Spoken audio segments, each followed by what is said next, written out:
You've been a staple here. Yes. Yes, please. At Opera Omaha for a long time. I have. Yeah. But you conduct almost everything. Anything they'll pay me for. You didn't hear that, did you? Yes. Nope. I do only high art. But oh no!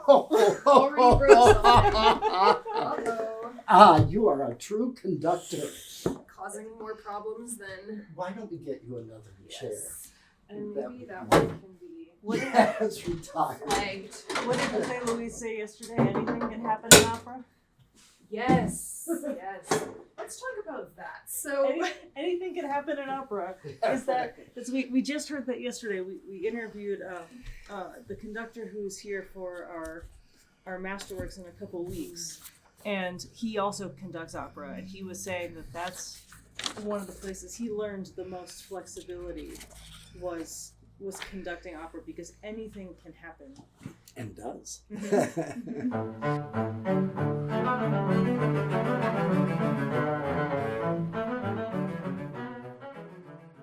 Hi everyone, welcome to OSA Backstage. I'm Dani Meyer, this is Sauce Boss, that's Braveheart behind me, and on today's episode, Serena and I talk to the magnificent Gary Thor Wedow. He's conducting the orchestra in Opera Omaha's production of Rossini's The Barber of Seville. And we went into this conversation expecting to talk about opera, and we do, but we also ended up talking about phenomenal teachers, and about how when you have the right person who refuses to not let you see what you're capable of, how it can change the course of your entire life. You will also hear me accidentally call Beauchamp. Sorry in advance. Beaumarchais is the playwright for the Barber of Seville trilogy. You will also hear me accidentally butcher the third play in that series, which is The Guilty Mother, not whatever I tried to pull out of my memory. In any case, this was a joy. It was a real joy, and Gary is wonderful. And I hope that if you have ever been curious about opera, that you will take the plunge with this Rossini, because you deserve to be infected with really good music. You'll understand what I mean in a minute. You're going to love it. Thanks for being here. Enjoy. Sometimes it's planned, sometimes it's not. Well, I tell the enemy. I tell my colleagues, the singers and the orchestra, never trust a conductor, and I feel you must never trust anyone in opera, because they might do something that is actually better. They might be inspired in the moment and go faster or slower. They might forget to come in. So you have to be always incredibly ready and willing to accommodate and be ready for that momentary inspiration, or maybe that momentary, the door won't open. And so you just have to keep on going. I think I have sung the entire solo roles of Messiah in performance with singers who say, oh yes, I know Messiah very well. And then you hire them, and then they realize that there are 3 arias they've never sung before. So you're in performance, conducting along, and I know that. And they look at you like you're crazy. You're the conductor, why are you singing? Well, I'm singing because you should be singing now. So it's a wonderful, in the moment kind of experience. You sound like my dad when he was teaching me how to drive. It's like, trust absolutely no one else on the road. No one else. Always in readiness. We should have done this from go, but Maestro, would you please introduce yourself? Yes, I'm Gary Thor Wedow. I was born in LaPorte, Indiana, which is on the same latitude as Omaha. Okay. So I feel this magnetic pull to Omaha. And clearly the Midwest, because you are simultaneously here and doing performances of Cinderella Yes. with the Lyric Opera of Kansas City, which is I'm assuming which is where you're going when you're done with us today, because one Rossini opera is not enough. Never enough. I think he would appreciate that. Oh, he would love it, especially if he were getting a cut of the profits. Yeah, yeah. Is being born in LaPorte, is that the reason why you chose Indiana IU for your bachelor's degree? Absolutely. Okay. Absolutely. And it's very pivotal and primal to my being in opera. I mean, I sent my applications to three other schools, Northwestern, Oberlin, and somewhere else. But Indiana University did a very wise thing. They have a summer program for high schoolers and come to 2 weeks, study at Indiana University with master teachers. And I went and I was hooked. I loved the campus. I loved the teachers. I met dear friends that are still friends to today. So they got me when I was young. I was planning on going to school to be a high school music teacher.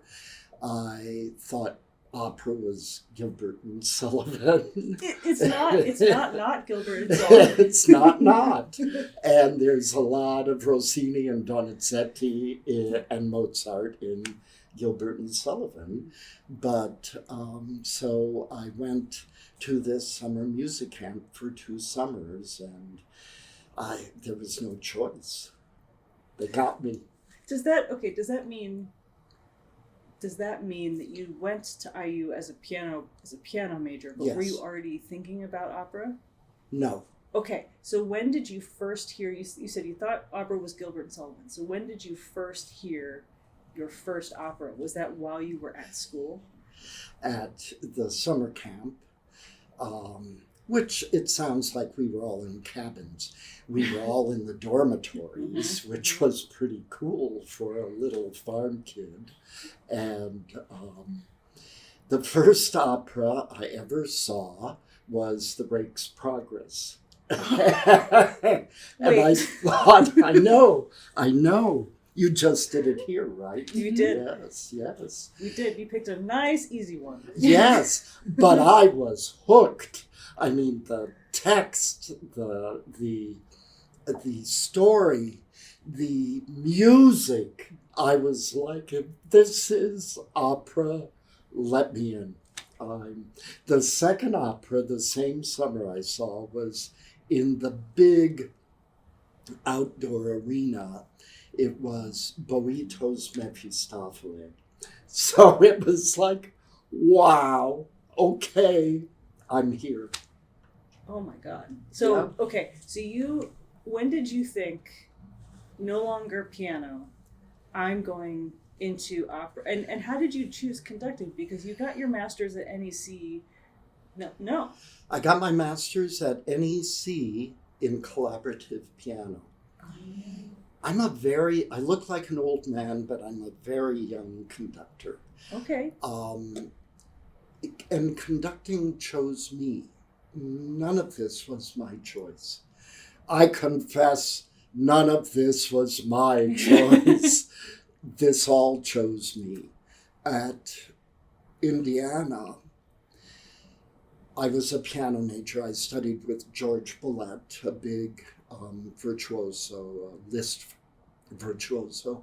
Although he knew every kind of music, he could sit down and play Bach, Haydn. He gave me Haydn sonatas to play, and Bach, yet he would sit down and, play Liszt. Okay, this has nothing to do with me, but everything to do with me. I was having my piano lesson one day and the phone rang, And I learned later it was the New York Philharmonic. And George, who was 6'2" and built like a football player, he said, yes, many times. Yes, one of my favorite pieces. Yes, of course. Tomorrow, of course. Yes, click. Gary, I have to cancel our lesson. That was the New York Phil. Andre Watts has canceled their opening concert. They've asked me if I would play the Liszt Totentanz, and I told them yes, of course. I lied. I said it was a piece I'd played many times. So, would you please, could we cancel our lesson, and would you please go to the library and get me a copy of the Liszt Totentanz so I can learn it? So I went to the library and got the music, and then I thought, well, it's my lesson time. I just sat in the hallway and listened to him practice. And then an hour later, he came out. What are you doing here? I said, well, I was listening to you. He said, well, you could do me another favor. I'm going to the restroom now, but when I come back, could you listen to me play it by memory? And I said, sure. So I want to make sure I don't make any mistakes. I'm sorry. So in a matter of hours. An hour. And it's a probably 20-minute piece. All right. Yes, I'll Dani. put a pin in that. Yep. Okay. All right. So I'm going to come back and I'm going to play it from memory, and you're going to check my notes. Yes. Continue. Well, he played it from memory, and I asked the question that you're thinking, which is, how in the sweet hell did you do this? Yeah. Yes. He said, well, I've heard it before. I've played almost everything else that Liszt has written, and I have a photographic and auditory memory, and then it just happens. It just happens. So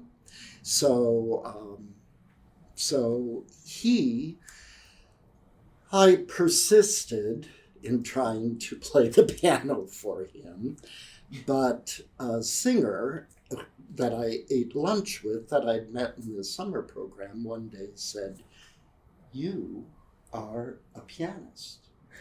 And I said, yes. She said, I have to have a pianist at my voice lesson, or my voice teacher will kick me out of her studio. And the voice teacher was his legendary voice teacher, Margaret Harshaw, who'd been a Wagnerian soprano at the Met for years, and was kind of, pardon me, Margaret, but you were kind of a dragon. She was a wonderful person and a great teacher, but she told it like it was. She transformed into the actual dragon from Wagner's Ring Cycle. Exactly. Great. Okay. Exactly, if you were doing it right. Now this is phenomenal. She had studied with Anna Schoenrené, who had studied with Pauline Viardot, who was the daughter of Manuel Garcia, I'm getting to it, who was the first count in Rossini's Barber of Seville. Isn't that amazing? A direct line.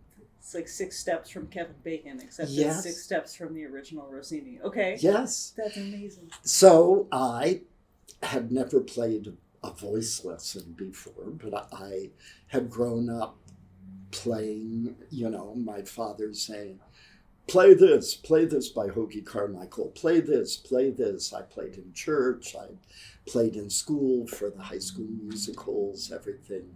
So I thought, how different can it be?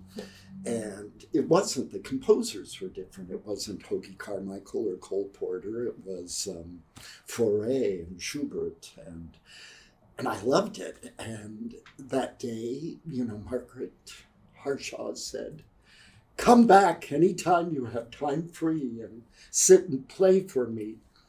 And the singer was doing some Spanish songs, so I brought them to George. Jorge Boletti was Cuban.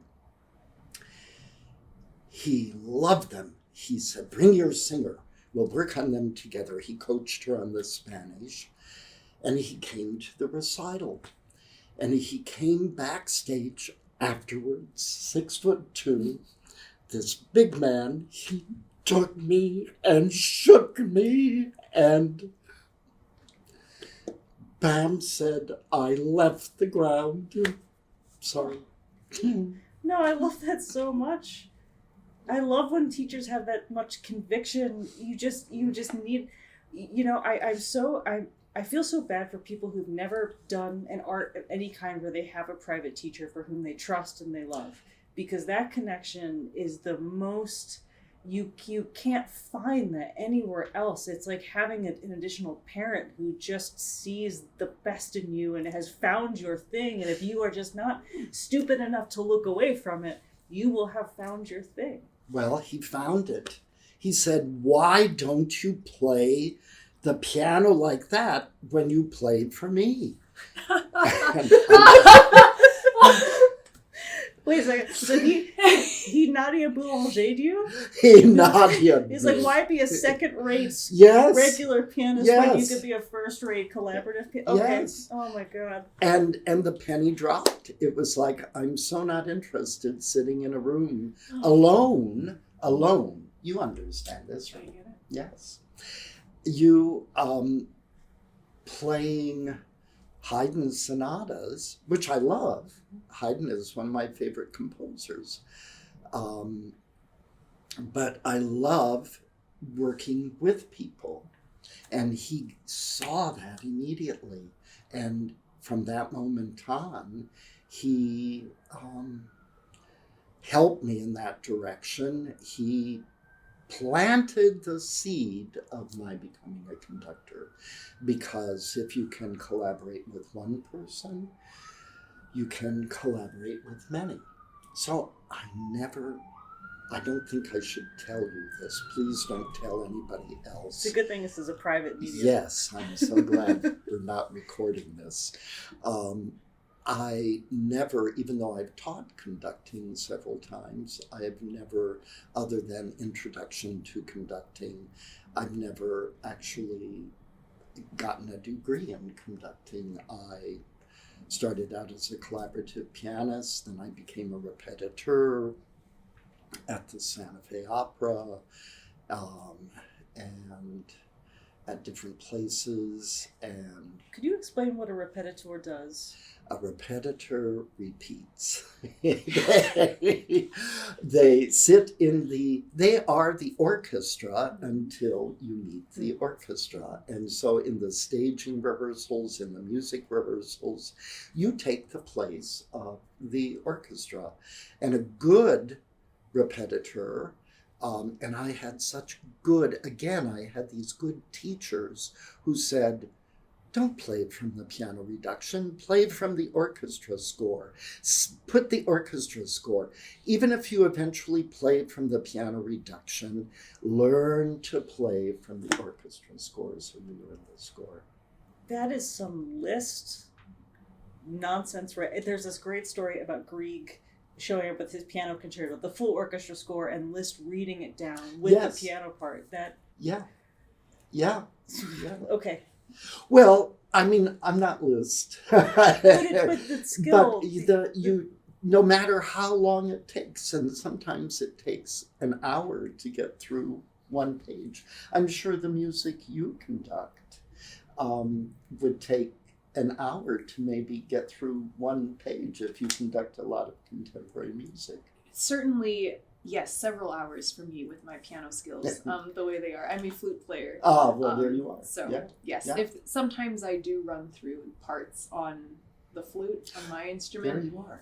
But if only I could be as proficient on piano as to reduce a whole opera, yes, that would be very useful. For me, sometimes it's bar by bar. Mm-hmm. And I, as I said, I will conduct anything.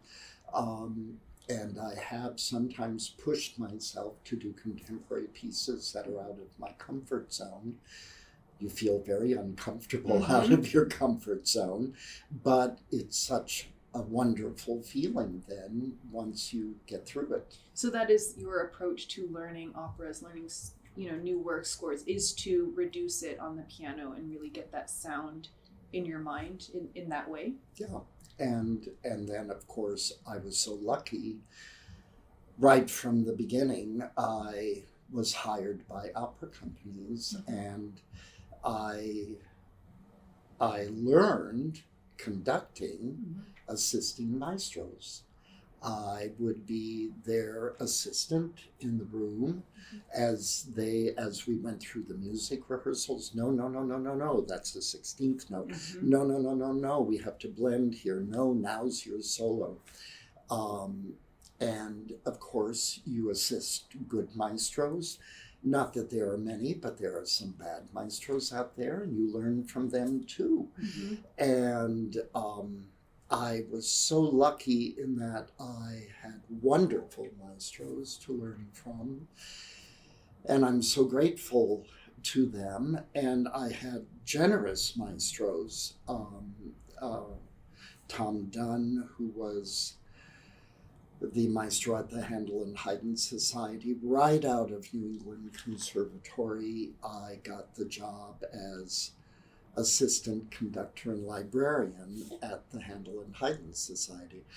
Again, I was so stupid and naive. I thought the librarian passed out the music and collected it.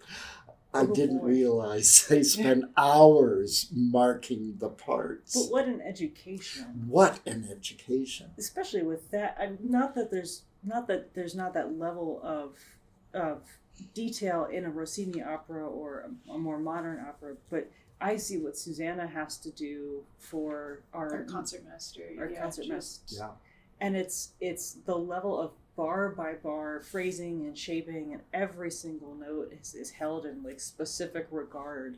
And so having to do that part by part, I bet your hand, well, you have piano hands and wrists, so I bet they didn't wear out quite as fast, but I bet you learned a lot from that. I learned so much. And Dani, this was in the 70s. And then the Handel and Haydn Society, now it is an early instrument orchestra, but then they use modern instruments.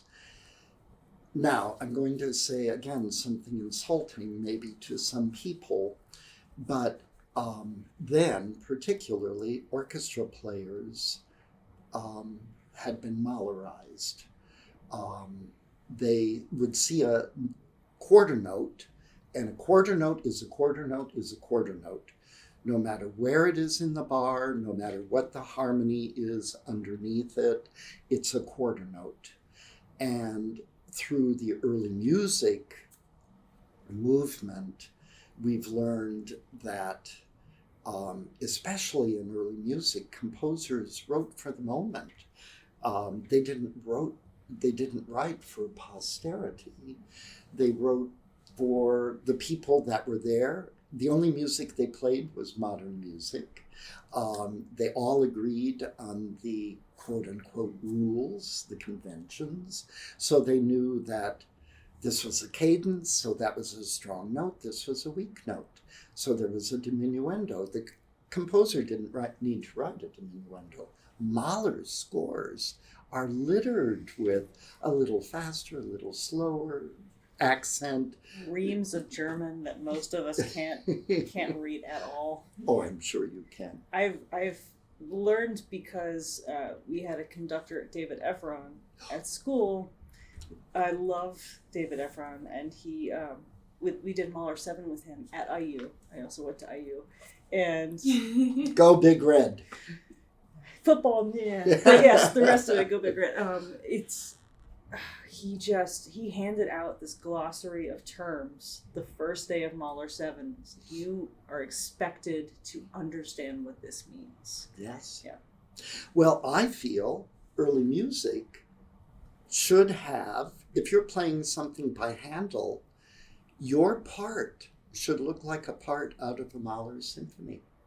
Sforzandos, diminuendos, crescendos, and staccatos.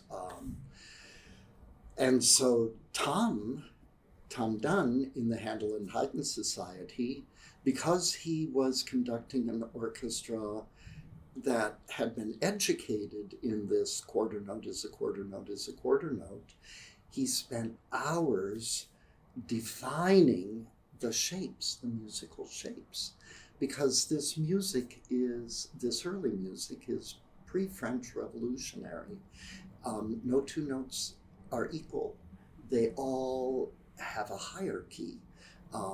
It's a kind of medieval construct. You know, you have the kings, the downbeats, the big notes, and then you have the serfs, the little notes who are hoping for a little space in the bar, a little crumb from the table. And Tom taught me all about that. And the thing I love about Rossini is Rossini, who grew up adoring Mozart and Haydn and Handel and Bach. He was one of the major supporters of the first complete edition of the works of Bach.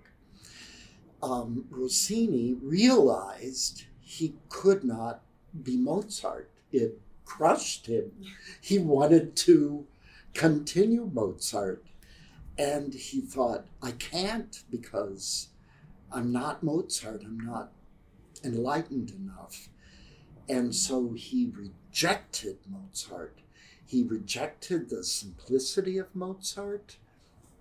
He, in a way, rejected, and this is the criticism that was thrown at Rossini all during his lifetime, and unfortunately, almost until the present day.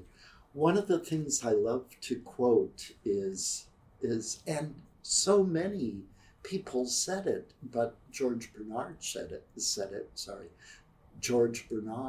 Shaw said it probably most recently. Let's go to the Rossini concert, but we won't stay. We'll leave before we start enjoying it. Because they felt it was unenlightened. The music was too visceral, too primal. And there's a wonderful review from the 19th century, contemporary to Rossini, saying that the critic resisted Rossini and resented Rossini. And he went to the performance and he looked around him, and it was like a fever contagion that spread through the audience, and people were fainting and being carried out in stretchers. And he said, this is horrible. This is a virus, and it must be stopped. Rossini must be stopped. Yes. Just loving the idea that enjoyable opera is somehow the antithesis of what opera should be. Yes. So years ago we did the Jean Francais octet on a chamber concert, and it was written to accompany the Schubert octet, and the Vienna Philharmonic players who were playing it, they got the parts, and Francais was known for music for pleasure. That was his thing. It's like, it's the 70s in France. Like, I am writing music that brings you joy, that you actually enjoy listening to. It's not, doesn't have to be up here. You just have to feel it. Feel it. Right. But then the players got the parts, and I'm like, well, this is hard. He said, I said it would be enjoyable. I didn't say it wouldn't be hard. And that's how I kind of feel about Rossini. You're talking about this as if it's some sort of or rather people were talking about Rossini as if he's some sort of hack who's just putting on the most base instincts on stage, when in reality that contagion is delight and cleverness and just turning conventions on their head. And he can't be Mozart, but he shouldn't be Mozart when he's a perfectly good Rossini. He's Rossini. He became Rossini. Yeah. He opened the door of the 19th century. The 18th century was the age of enlightenment. Music from the celestial spheres. The 19th century was the age of the common humans, the age of the common people bonding together, the age of William Tell. And Mozart had it right with Marriage of Figaro, with Figaro upping the count. Okay, but let's talk about this, because this is I woke up this morning and this was already in my head. Mozart, Barber of Seville was already a play. Lots of people wrote their Barbers of Sevilles. Yes. Mozart wrote Marriage of Figaro, which is the sequel to Barber of Seville. Yes. And then Rossini comes along, having experienced Marriage of Figaro, and decides, I'm going to write the original again. But he makes one of the main male protagonists, the Count, into a sympathetic person deserving of love. So how do we navigate Rossini writing the quote unquote, it's very Star Warsian. You have episode right 4, 5, 6, and Rossini comes around and is like, no, here's episode 1, 2, 3. How do we navigate that? And also, yes. Can you explain this fascination with this one story that everyone seemed to have around that time? Why did Mozart, Rossini, all these composers write about this one story? If you could, for those who don't know the story. My beloved collaborator, Stephen Lawless, should be here.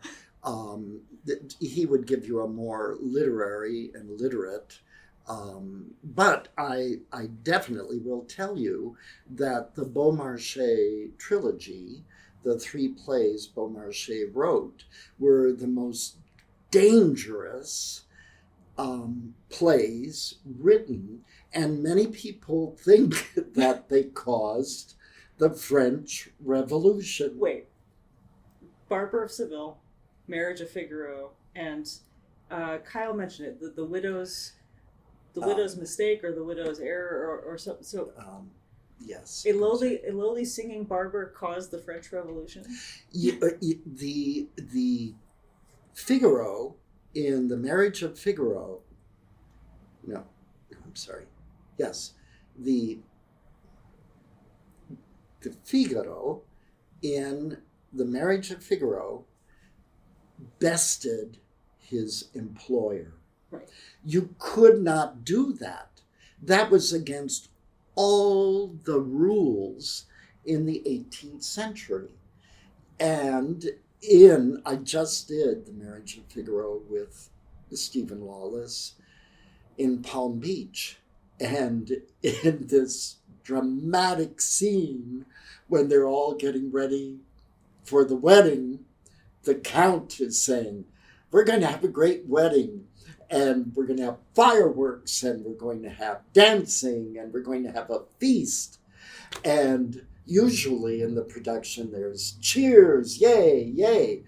And in Stephen's production, they all take off their wigs, and they take off their livery, and they don't literally, but they figuratively give the finger to the Count. And that is the beginning of the French Revolution. And the Emperor Joseph was very nervous about having it performed in Vienna.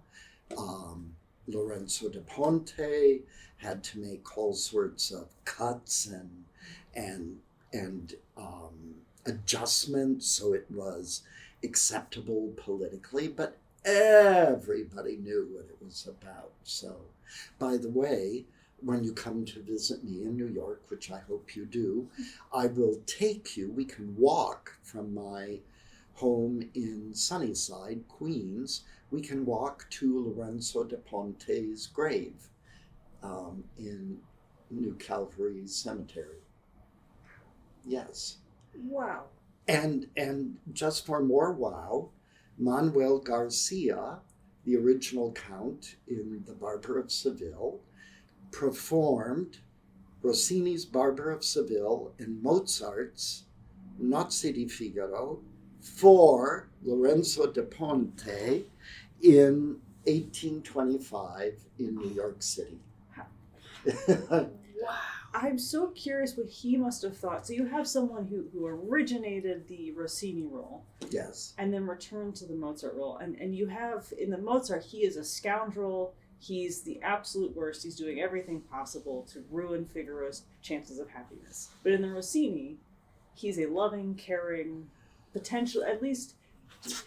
So let's do a quick synopsis of Barber of Seville. I think I have it down. You'll have to correct me. The Count is in love and doesn't think he can woo his love. Is it Rosina? Rosina. Does not think he can woo Rosina properly as the Count. There's too many things. There's too many obstacles. And so he dresses up in various disguises throughout the course of the opera, but most importantly as Lindoro.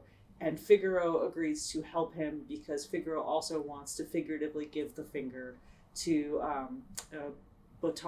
Bartolo. Dr. Bartolo. And so it's essentially getting these two lovebirds together, even though Rosina doesn't know exactly who's wooing her the entire time until the very end. Right. And then everybody lives happily ever after because it is, except for Bartolo. Do I have it? Yes, that's it. But then we get to Mozart, the sequel. Yes. And the Count A few years later, and the Count is now running around on Rosina the whole time, and Figaro decides Figaro wants to get married, so he's going to simultaneously get his revenge on the Count for potentially ruining his potential marriage and also expose him for the cad that he is. Yes. How do you rectify knowing the Mozart? Or how is Stephen rectifying knowing the Mozart, knowing the Count's character later? Does he have to? Well, I don't think there's any rectifying. You recounted the story of the Count very beautifully, but there's accountability there. Oh yeah, that was pretty good. So there's accountability there. Yes. Because Figaro doesn't do this just out of the goodness of his heart, and he says it clearly. Yeah, I'll help you, but I want to be paid, and I want to be paid big. So I will help you get into Bartolo's house so you can woo Rosina, but I want a lot of money in exchange. So I'm going to do this, but I'm going to do this because I'm ambitious, I'm in the middle class, and I want to keep making sure that I've got a big bank account so that when the time comes, I can become a human. I can have a lifestyle. I can not always be at the beck and call of Figaro qui, Figaro là, Figaro su, Figaro giù. I want my own identity other than as a servant. And the Count, and it's very clear in this staging with Stephen that this Rosina is one of, I think, several infatuations that the Count has had. He's a young prince. We know this from recent history. What do young princes do? They have affairs. Movie stars, actresses, beautiful models, conductors. I don't know who they have affairs with. I won't ask. They could have anyone. Yes. And then they settle on someone to marry. And then I hate to tell you wonderful ladies, but men are cads, and I apologize for my sex. Rossini, there's also, this is one of the reasons why I love the operas that I've seen, because I think there's a reason, one of the reasons why operas are so fun to watch is because every person on stage, there's really almost never a wholly good or wholly bad character in the great operas, right? There's always something that makes them more human. And, you know, like you said, Figaro, it's like, oh yes, he's inherently good, but he's also looking out for number one, and that's Figaro. And Rosina is not necessarily willing to, you know, she agrees to marry Dr. Bartolo at one point because she's not wholly convinced just because someone comes through her window and says pretty things. And that makes it a lot more fun to watch because nothing is quite guaranteed. Do you think that Figaro ambition goes back to what you were saying about the Beauchamp, and then now it's the 19th century and the middle class is saying, I want to live, I want to have joy, I want to have things that make me feel human.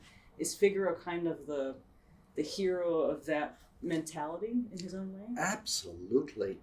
And I think we have to look at Rossini too. Rossini grew up not in poverty, but in the lower middle class. His mother was a singer who, like many singers,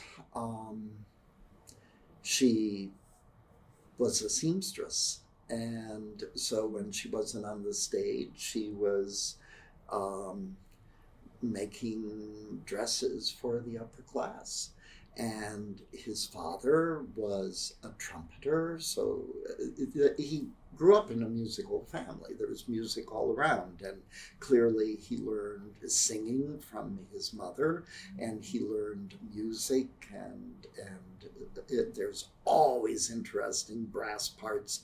And the Napoleonic Wars were still continuing. Italy was filled with military officers and military bands. So there's always this military rhythm in Rossini's orchestration. There's always dum ba-dum ba-dum ba-dum ba-dum, which had kind of vanished in Mozart. Mozart's much more beautiful, smoother, gentler, and Rossini brought it all back. But he was in that lower class, that servant class, that class that served at the behest of the upper class. So I feel somewhere in Rossini there was this sense of identification with his characters, because he certainly knew them. He knew Mozart, of course, struggled all his life for how to make a living. One of my favorite Mozart stories, I mean, almost every musical movement in Nozze di Figaro is a dance. And a friend of Mozart's came to visit them one night and found Mozart and Constanza dancing around the apartment, just dancing, and said, "Oh, you two are so joyful, and isn't it wonderful to see you dancing?" And Mozart said, "We're not dancing because we're happy. We're cold. We can't afford any fuel. We're trying to stay warm." And it's this idea that we dance because we're cold. Beaumarchais said, I laugh, his comedies, I laugh because if I didn't laugh, I would cry. Oh, I both love and hate that is a very real sentiment that is still very, very present right now. You have two options. Yes. Dance and laugh, or freeze and cry. Oh boy. Yeah. That's tremendous though. Yeah, isn't that beautiful? That context is so gorgeous. How is that how as you approach the music and you work with directors like Stephen Lawless and you work with your wonderful singers and is it those underlying things that keep opera relevant in 2025? Are those it's these threads that yes, this was written over 200 years ago, but it doesn't matter because these sentiments are the same? I don't think people change. I think we're all the same. We're all motivated by, well, the primal emotions, hunger, love, ambition, and then hatred, fear. Fear is a big one. Fear of perishing, fear of not being heard. I think a lot of, but what I have seen from opera stories is, and the successful stories that connect with the audience, is the audience sees themselves in the characters. And we identify, we see ourselves, we see our weaknesses, and we see what we can do. We see, I'm doing Cenerentola now also in Kansas City, and the surtitle of that is The Triumph of Goodness. And what a title, what an opera. And I feel Cinderella and the Barber are brother and sister. Both poor people who are elevated through their own, in Cinderella's case, it's through her generosity and goodness. In Figaro's case, it's through his intelligence, his wit, and his industry. And yet, even he admits he couldn't have done it without Rosina, because she's cleverer than he is. And he says the same thing in Nozze di Figaro. It's very Shakespeare. It's very Shakespeare. Oh, yes. If someone was on the fence about coming to see Barber, what would be your final pitch to them? Like how you could, because opera, like orchestra concerts, I think there's a feeling of, I don't know this becomes scarier for it. But Barber is such the first opera I ever saw was The Italian Girl in Algiers. Ah, fabulous. Which is so much fun, and I didn't know opera could be like that either. I didn't realize I could sit there and laugh, and even as I'm reading like super titles and everything. So for Barber, how do you coax people over the edge? Well, first of all, you can't resist Rossini. The contagion. The contagion. You will be infected within 30 seconds of the overture. Because Rossini understands rhythm. And part of Rossini's magic is this repetitive, rhythmic motion, which then Stendhal, his biographer and friend, said that Rossini was lazy, and so he indulged in this indolent repetition. But repetition is an incredible part of successful music.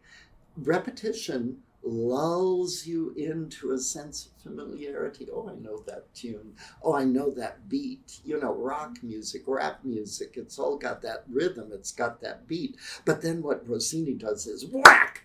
He surprises you, and he whiplashes you into a new key, into a new rhythm.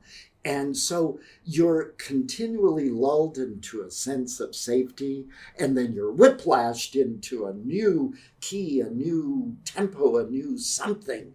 And so it's always exciting, and it is this Rossini crescendo that they talk about. And I feel that's not just in the individual piece, but it's in a kind of GPS way through the whole act. So you start out, oh yeah, oh wow, oh wait a minute, this is a roller coaster, oh wow, this is the big one. And then you come at the very end of the act to the biggest cyclone in Coney Island, and whoa, there you are, bang, at the end of Act One.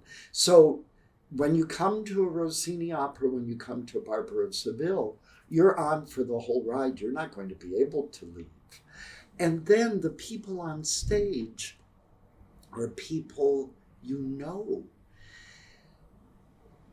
You will identify with them. You will know their ambitions and their sorrows. And finally, music is the most primal language we have. The Neanderthals sang before they spoke. Neanderthals could not go to each other and say, hey, I saw some great animals over there, and I think we should go and get some sticks and some stones and try and kill one. They would go, oh,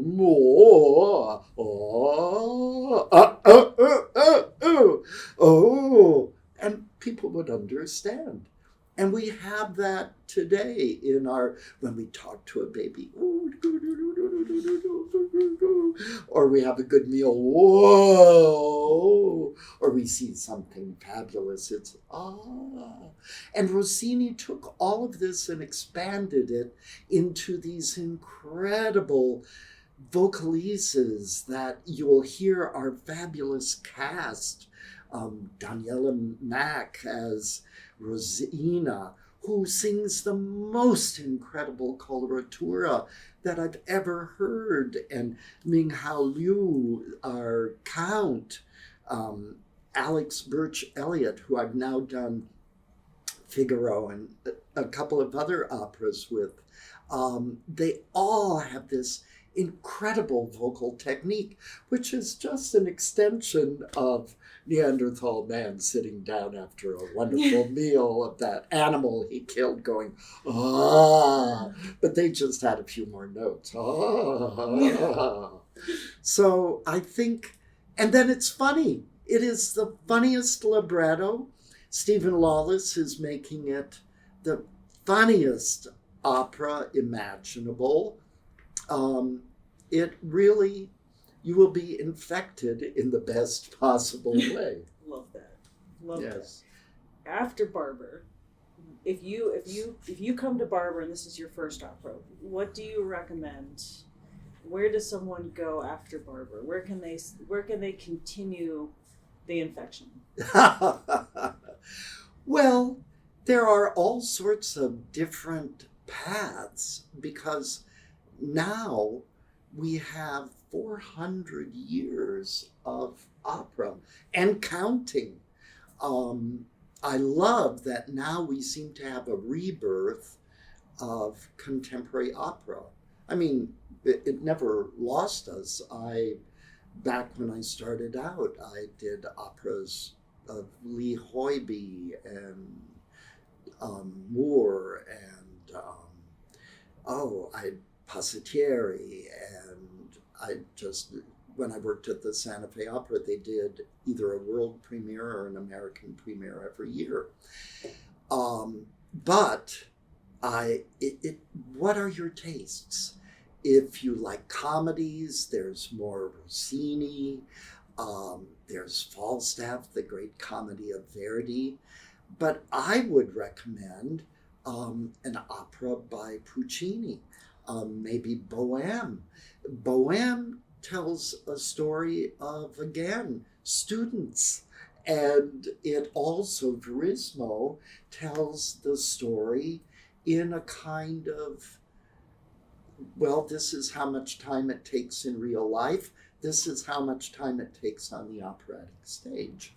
But I warn you, there are comedic moments, but it's also, Puccini is just like Rossini. He's very manipulative. Mm-hmm. So with his musical magic, by the last act, you're going to be crying. That's a good tissues opera. Yes, yeah. Yes. So.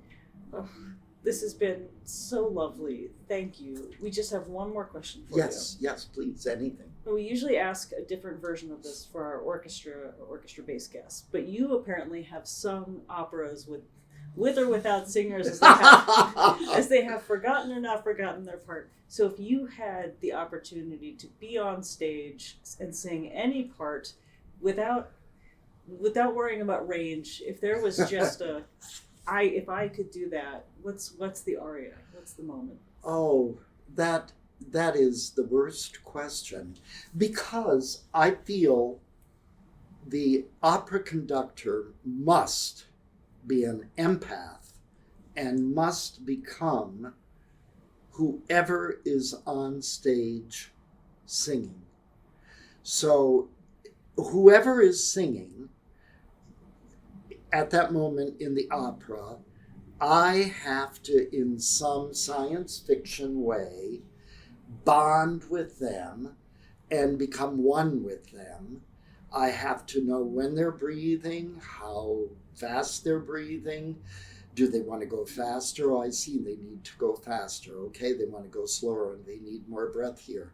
Okay, I'm going to pause here. Okay, I become those people. So I may look like one person, I may look like Gary, but actually inside me are all these other opera characters moving around.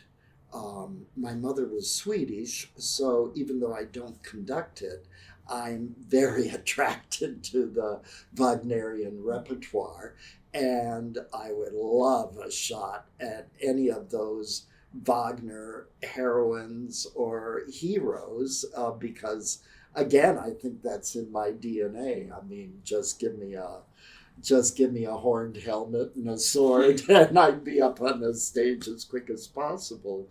But I think the person that I most identify with in opera might be Figaro, because he is eager to help everyone. And not just for the money, as I said before, but because he does want to help. He wants to make things better. You know, he'll make your hair look better. He'll advise you on the latest fashions. I will try and help your singing better. I'll try and find the right tempo for you. This fabulous orchestra here, I will try and make things right for the orchestra. I want to be the servant. I think it's a very foolish conductor who doesn't look at the orchestra and the cast and say, you know so much more than I do about what we're doing. I'm humbled by what you know. You're stuck with me, and I'm going to try and organize all of this intelligence into a very clean, neat way that we can all use your best skills to make a wonderful, exciting project that will star you, not me. I want to disappear. So I think Figaro is like that. He wants to manipulate everybody. He wants to have the ending happy. And then he says at the end, oh yes, I did it all. When all he did was just push the buttons and get everybody to do the right thing. So this is why collaborative pianists are worth their weight in gold. yeah. Maestro. Oh, it's been a joy. It's Thank you been so much. my great pleasure. Thank you so much. Thank you so much. Thank you Thank so you. much. My pleasure. That was beautiful. Oh, Thank you you. were so easy. I never knew it started. Good.